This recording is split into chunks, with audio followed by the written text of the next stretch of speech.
It is my pleasure to welcome His Excellency Nana Addo Dankwa Akufo-Addo, President of Ghana.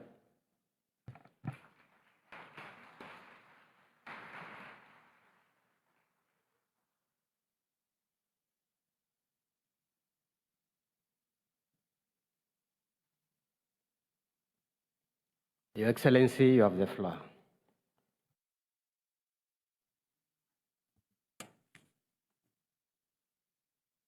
Excellencies, ladies and gentlemen, I thank His Highness Sheikh Mohammed bin Zayed Al Nahyan and the government and people of the United Arab Emirates, the warmth of their hospitality to the Ghanaian delegation since our arrival in this beautiful country, and express our appreciation to the President for hosting this all-important conference of parties, COP28. We are now all aware that climate change has enormous impact on the fundamentals required for our survival on Earth. It imposes developmental constraints and burdens on our already stretched resources, and we in Ghana are witnessing this phenomenon for ourselves at first hand. Indeed, a few weeks ago, parts of my country, Ghana, were confronted with a severe humanitarian crisis triggered by the spillage of water from our country's largest hydroelectric dam, the Akosombo hydroelectric dam, due to unusually high rainfall patterns. Though a necessary action to maintain the dam's structural integrity, the spillage caused extensive flooding in downstream communities in its catchment area.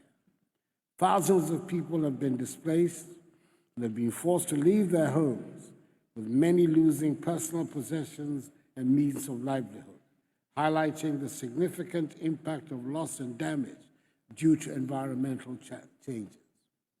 The situation with the Akosombo Dam represents an opportunity to assess the effectiveness of the commitments and support promised by developed countries in assisting developing nations to deal with adaptation and address the consequences of climate change.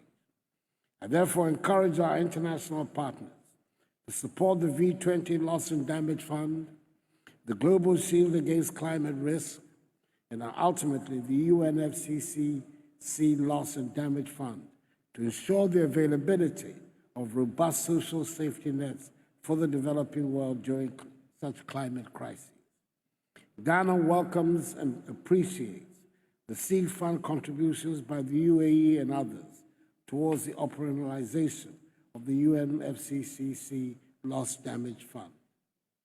Excellencies, let me state that Ghana remains committed to achieving the emission reduction targets outlined in our nationally determined contributions through increased and rapid investment in low-carbon energy solutions, particularly in renewable energy.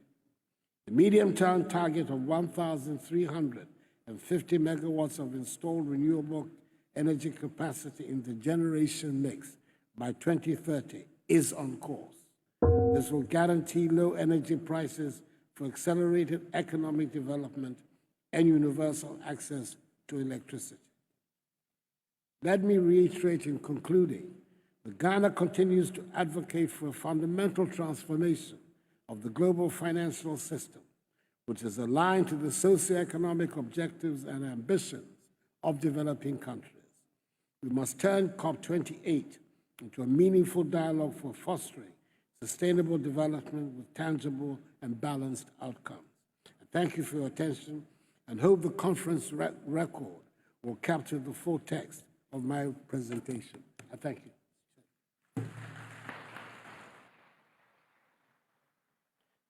Thank you, Your Excellency.